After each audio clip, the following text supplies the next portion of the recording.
The incident primarily took place in the Shialkhali area of Kamrangirchar, Dhaka, during the period of 1980 to 1981. This time frame marks the beginning of the events, during which several occurrences unfolded.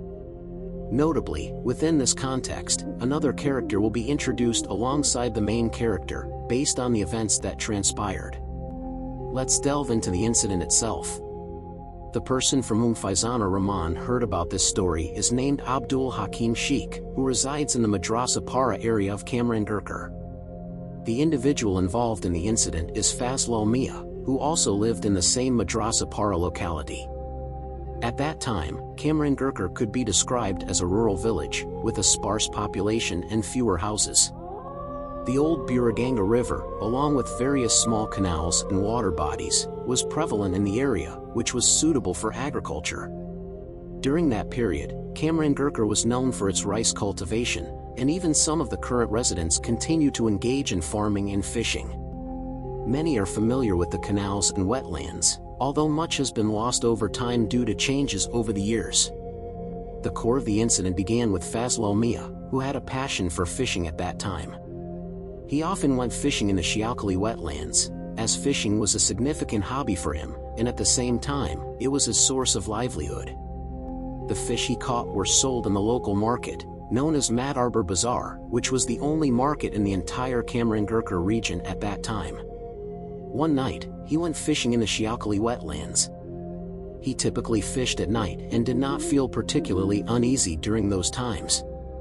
On that occasion, he was quite hungry after fishing, as he needed to return home. He had caught a decent amount of fish, a mix of sizes, which seemed satisfactory.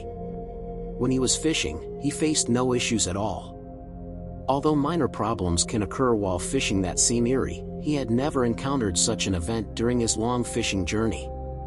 On that particular day, he had caught quite a good amount of fish, and when the fish were thriving, he lost interest in fishing. He was more driven by hunger and set off to return home quickly.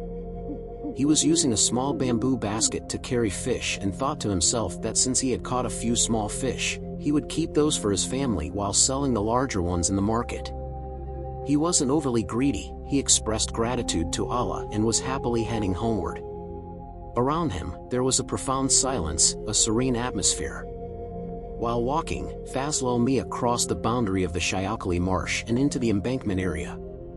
He noticed lush paddy fields and bamboo clusters near the embankment when he saw some black dogs emerging from the fields trying to snatch the fish from his hand. It reminded him of how, at home, if he sat down to eat with cats around, they would roam and make noises, begging for food. Eventually, those cats would paw at him or rub against his feet, indicating that they wanted to be fed. In a similar manner, those dogs approached Fazlul Mia, attempting to nudge him. This was a kind of incident he had never faced before. However, it wasn't unusual, as he often observed groups of dogs barking together during the night when he returned home. People who walk at night would see 4 or 5 dogs together making a ruckus.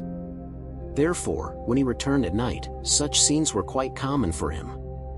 So, when these dogs were trying to catch fish from the stream, they were acting normally but weren't really engaging. They would bark from a distance, but since they started behaving unusually this time, Fazlul Mia became somewhat annoyed. He didn't realize that it could be something abnormal. So what did he do? He grabbed a stick from beside the road and chased the dogs away.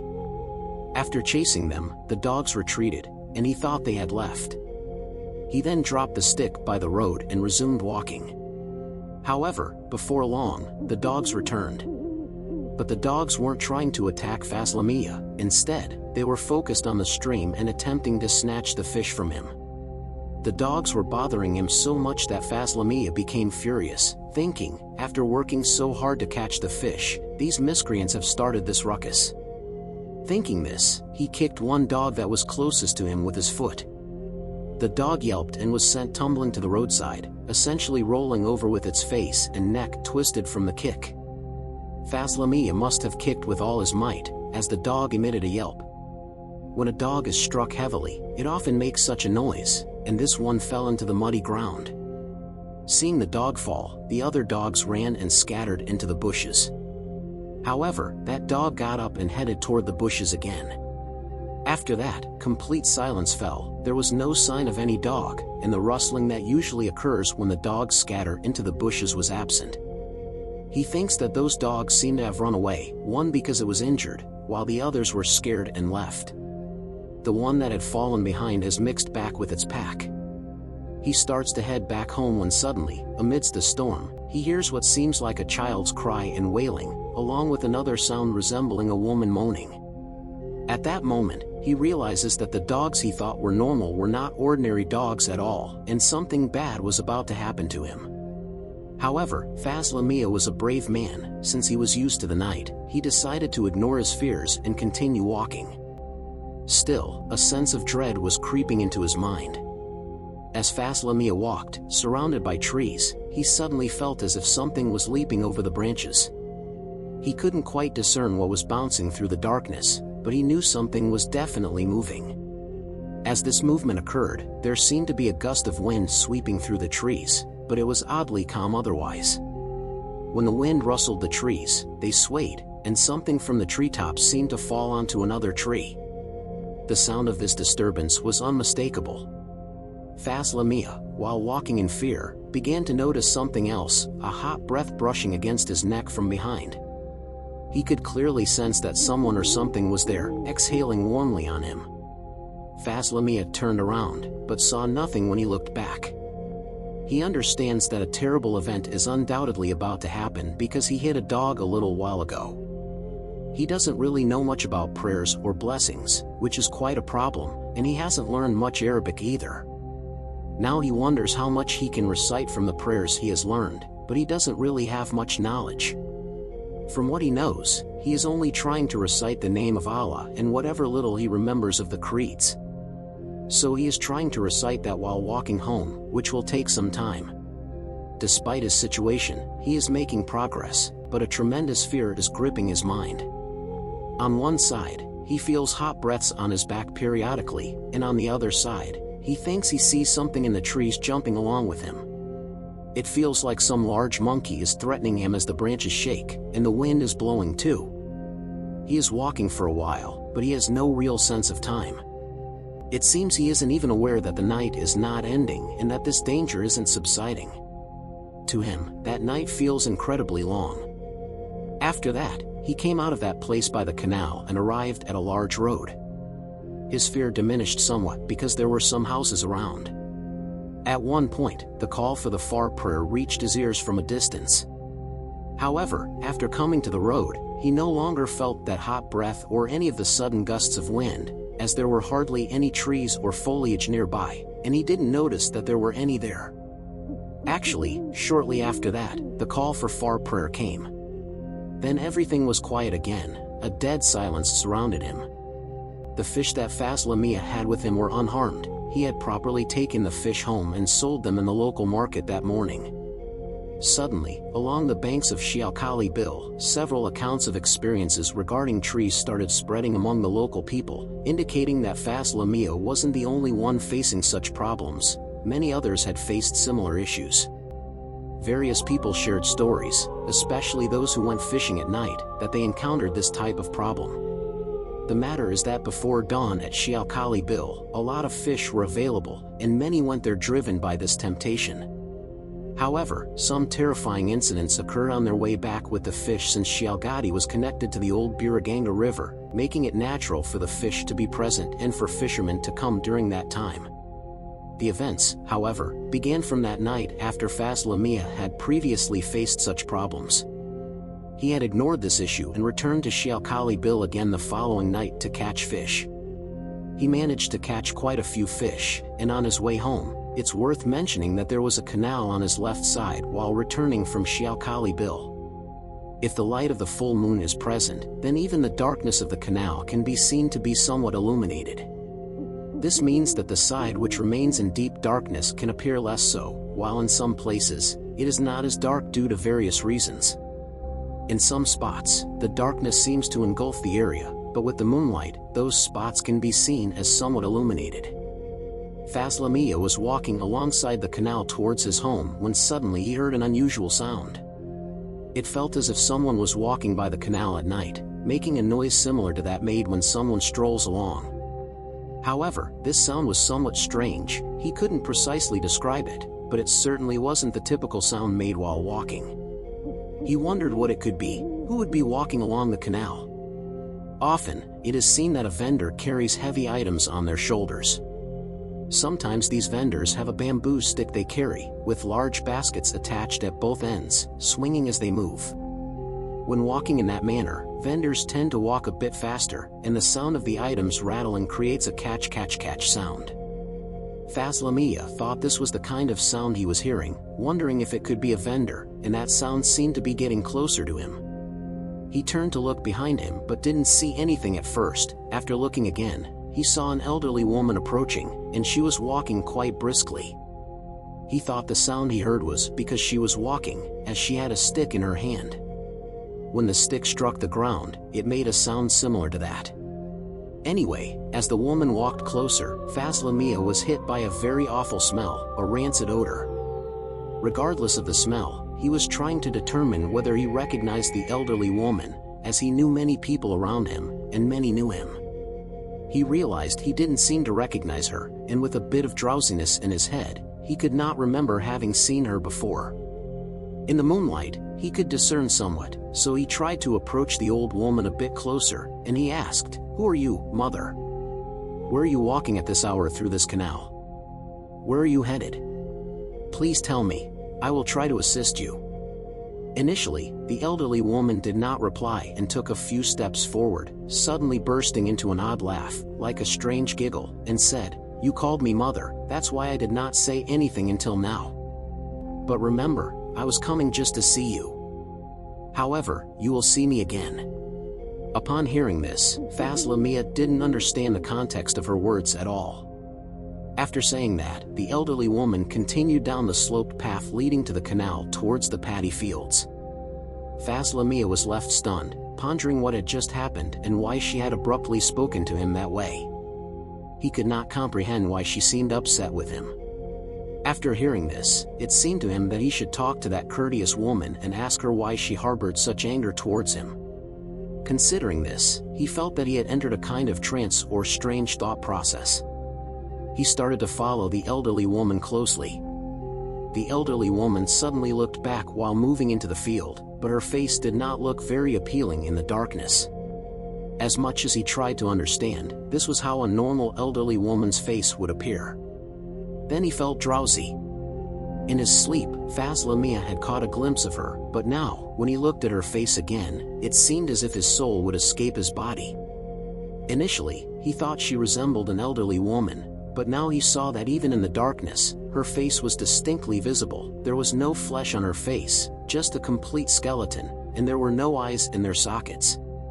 It seemed that two glowing coals were glaring back at him, and all her teeth were exposed.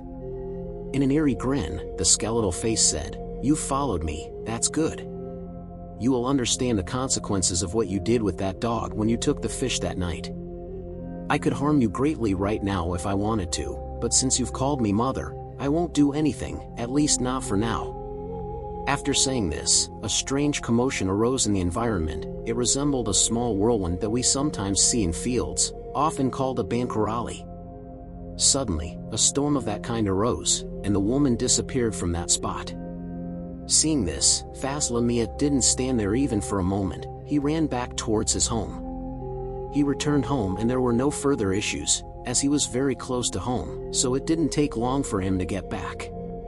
However, Fazlul Mia couldn't speak properly for a week. He developed a kind of hesitation in his speech, experiencing such stuttering that he could hardly say anything. After a week, when he gradually became normal again, he began to discuss this issue with many family members and others. Since then, he has stopped fishing at night out of fear, as many advised him that going back to fishing at night could pose problems. Essentially, he decided not to go fishing at night anymore, contemplating that if he could catch fish during the day, he would do it. If not, it wasn't necessary. Fazlul Mia did have some arable land, though it was small and not extensive, located next to his house. A terrifying incident occurred within this context. One day, Fazlul Mia disclosed to his friend Adamia the various events that had transpired with him. Adamia's home is located beside the old graveyard near the Shialkhali wetland. It's worth noting that Adamia practiced some folk remedies and had learned this craft from a certain Rahim Kamrangirchar, who lived in an area called Brahmankitta in Kraniganj. Primarily, Atamiya aimed to engage in some nefarious activities, such as indulging in superstitious practices and black magic. Upon hearing from Fazlul Mia, Adamia understood that a spirit or demon had manifested near the Shialkhali wetland, causing many people to confront various problems. If he could capture the spirit one night, he believed that it would enable him to achieve numerous aims. Thus, he began attempting to summon this spirit through certain rituals. One peculiar item used in the summoning was the skin from the tongue of a cow, which is offered during a sacrifice. This skin, when removed, was said to be essential for subduing these types of spirits. Adamia deduced that this was a female spirit and endeavored to follow methods he was familiar with for capturing it. Unfortunately, despite his efforts, he failed to summon the spirit using his technique and instead faced a terrifying danger. One night, while he began his malevolent activities to capture the spirit, a whirlpool suddenly formed in the canal. The surroundings quickly fell into darkness. Although it was a full moon night, he had planned to conduct his work under its light. So according to that plan, he went, but suddenly the surroundings became dark 4 times in quick succession. In an instant, he felt a terrifying storm was about to begin. What was happening there at the spot by the canal where he had started his misdeeds was that a massive tree had crashed into the water of the canal. Huge waves began to form around the canal, something that never happened before, and cries of despair were rising from different sides, as if someone was sulking in anger. Then he distinctly saw an elderly woman's figure floating in the air from the north side of the pond, slowly approaching him. This elderly woman stood about 15 to 20 feet away from him. At that moment, he could see the woman clearly, who had a terrifying and grotesque face. Her hair seemed so long that it trailed from where she started all the way to near him, even though she had come from a distance that he had observed. Seeing this, he was so frightened that his incantation ceased. Despite that, he managed to utter what he could, and at that moment, the female apparition spoke in a grave and angry tone. "You did not do the right thing by coming here today. I have decided not to kill you this time, but if you attempt to subdue me again, I will ensure that your descendants wake up in the night, plagued by nightmares, deeply troubled by your fate. When it happens, you will understand your fate, but you won't have any chance to tell anyone. Do you think I would bow to a sham like you? I've seen many charlatans like you before, and I have never yielded to anyone. I am over 1,000 years old, and my hair hasn't turned gray without reason. Many have tried to subdue me, they have all failed, and I have made them pay. First, I warn you, and if you still do something afterward and I take away your life, then according to my method, I have warned you. Be careful, do not take any further steps after this, and that distress will become invisible." Hearing this, Rahim means this Adamia is very frightened. The next day, he contacts his master, the Kamrangirchar Mia, who informs him that the distress he mentioned is indeed the case. Rahim Kamrangirchar tells Adamia that it's challenging to subdue him because he is much older and is knowledgeable in many forms of magic. He has been living here for a long time but rarely allows himself to be seen. Suddenly, he has started meeting people lately, which has made many aware of his presence. It's not just him, many from his family live nearby. If someone tries to confine him, there could be a violent reaction from his family. If, for some reason, he cannot be confined, the consequences could be disastrous. Therefore, Adamia, do not escalate this matter any further, and do not come to discuss this with me. Instead, talk to me about other matters. I don't want to create new problems regarding this issue, and if you proceed, a serious threat will fall upon your family as well as you. Regardless, Rahim Kamrangirchar advises Adamia, but the problem that arises is that since that day, Adamia slowly begins to wither away, and signs of madness appear in his behavior. His family tries to seek help from several esteemed Kamrangirchars, like Rahim Kamrangirchar and others they are familiar with. It became apparent that Adamia had some knowledge of folk medicine but was unable to play any role in solving the problems he faced. No one could understand what his actual issue was. At one point, he completely lost his sanity, and it was said that he had to be tied up with rope at home.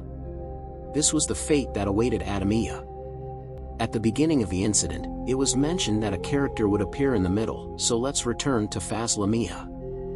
Fazlul Mia had conveyed something to his friend Atamiya, who, overly enthusiastic about the situation, managed to bring disaster upon himself and became completely deranged.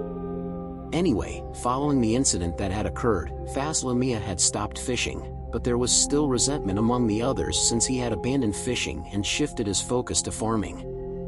Fazlul Mia had a piece of agricultural land, and his wife advised him to cultivate that land instead of pursuing fishing. There was an area nearby where he had a field, and beside that field, there was a canal. A bridge crossed the canal, and to the right was his field. He decided to start planting potatoes there. For some time, everything went smoothly, until one night when Fazlul Mia went to the house of a distant relative for some work, and he stayed out longer than expected.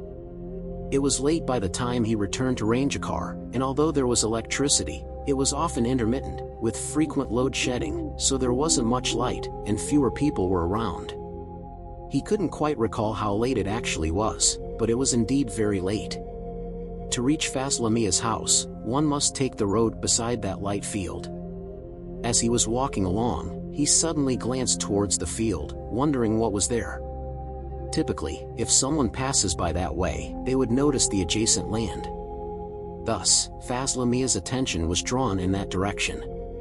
He observed something in the field and thought, "What's that?" He tried to see it more clearly. The moonlight was good, but even in that light, he couldn't make out what it was from a distance. He decided to move closer to check if someone was stealing from the field. As he approached, he saw a large black bull.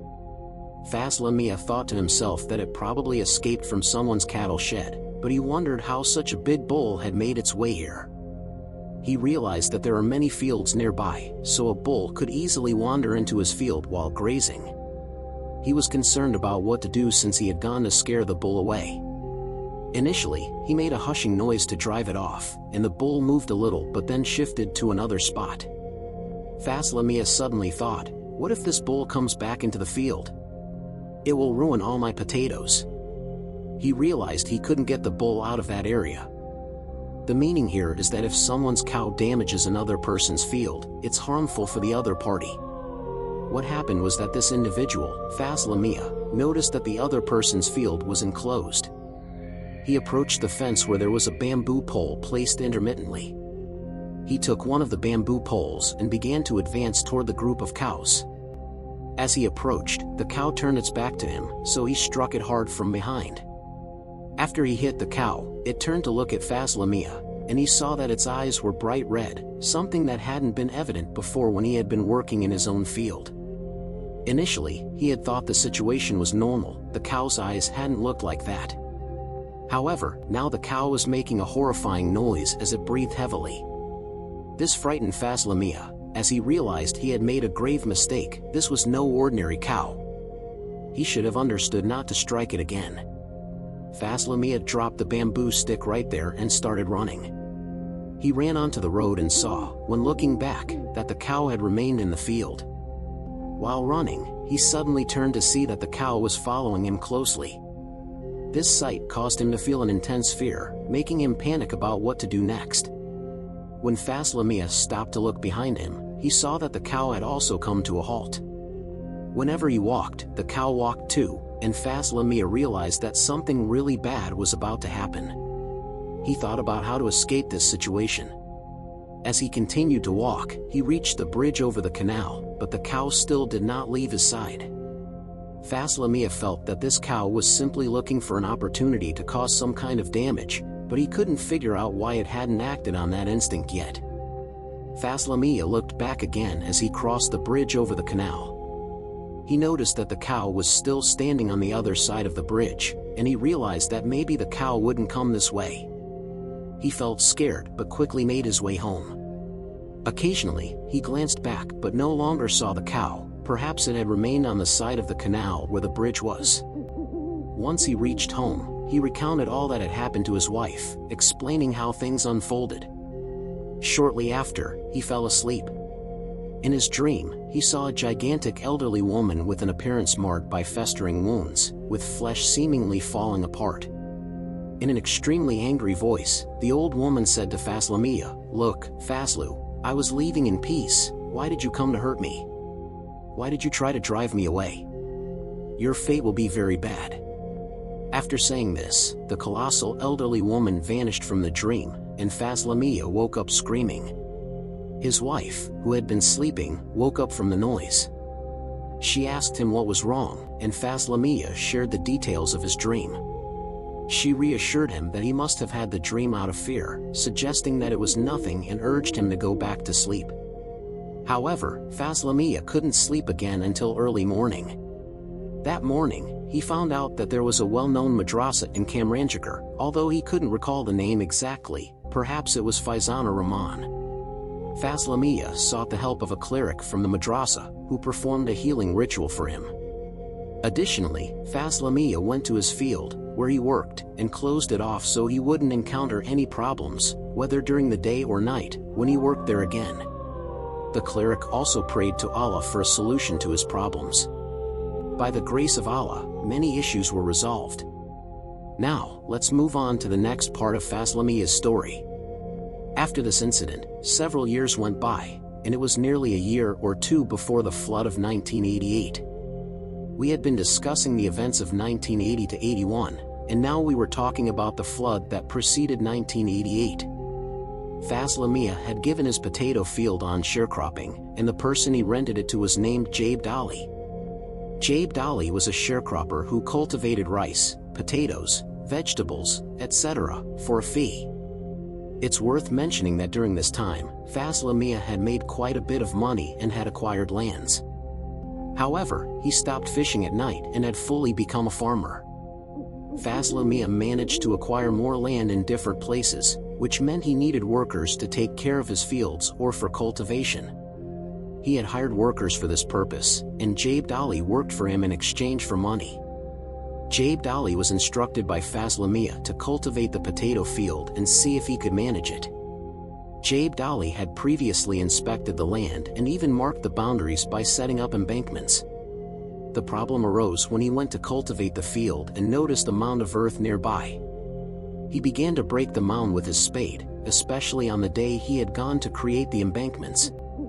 It got quite dark while he was working. He was able to work for some time under the moonlight after sunset. The task was not completed, so he returned to work on it the following day. Again, it got dark, and it was around 7:30 or 8 o'clock in the summer season when he finished his work.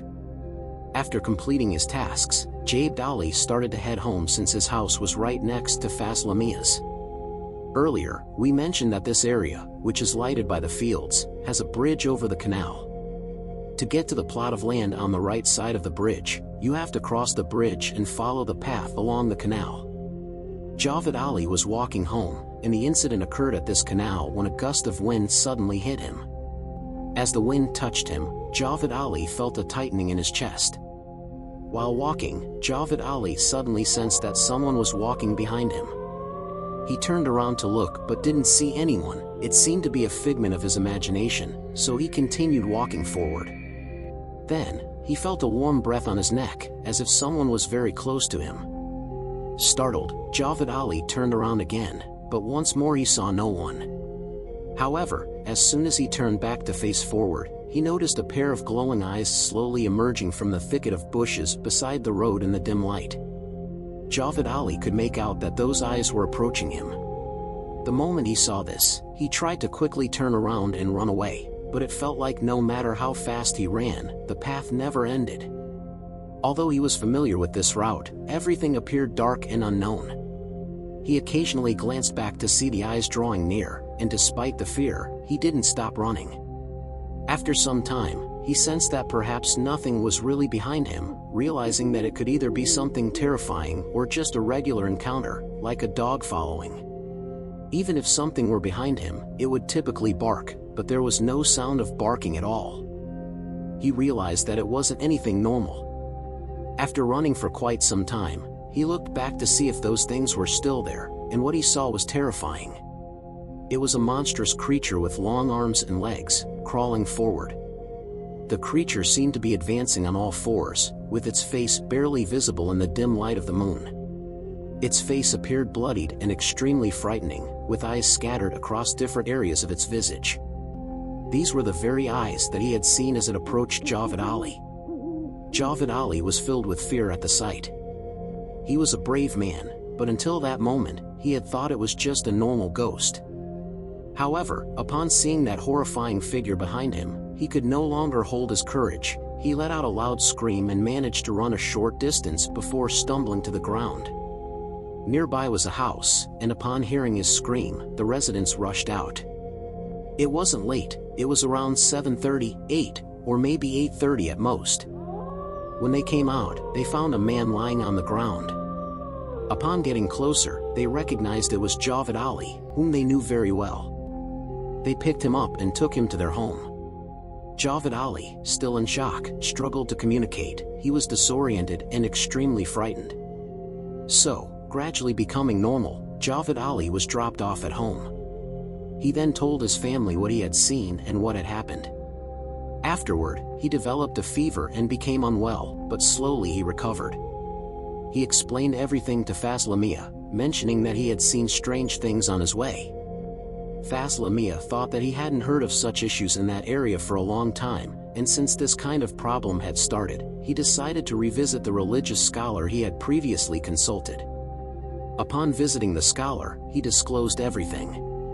The scholar gathered some information through a devoted student of Jinn knowledge.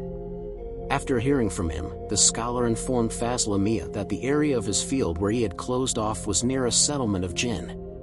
After that area was blocked off, the Jinn moved away and began to reside nearby, but they didn't harm anyone.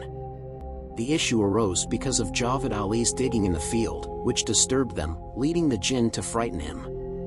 However, they would not cause serious harm unless they were provoked. The scholar advised that if anyone encounters such forms in the field at night, they should not harm them. Avoiding confrontation would prevent the Jinn from causing significant harm. The Jinn hadn't taken any serious offense because Javed had previously called out Mother once, which they didn't hold against him. Nonetheless, he was cautioned to be very careful and never repeat such actions, and to inform others working in the vicinity as well. Afterward, it is rarely heard that those who worked there faced any significant problems thanks to Allah's infinite mercy. Javed Ali, too, did not see much afterward. Essentially, he was warned and somewhat angered by them because he had excavated soil from that high mound, and that was the extent of the incident. Fazlul Mia eventually became a well-established farmer and, in fact, remained a farmer for as long as he lived. He lived his life this way and never engaged in any similar work again. He was scared after experiencing such threats and never had the courage to fish afterward. Nonetheless, Fazlul's light field was later filled with soil, and he established a residence there, creating a living space.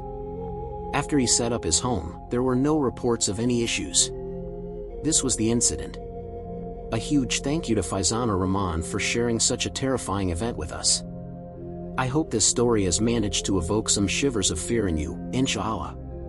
And if you enjoyed the incident, don't forget to subscribe to our channel.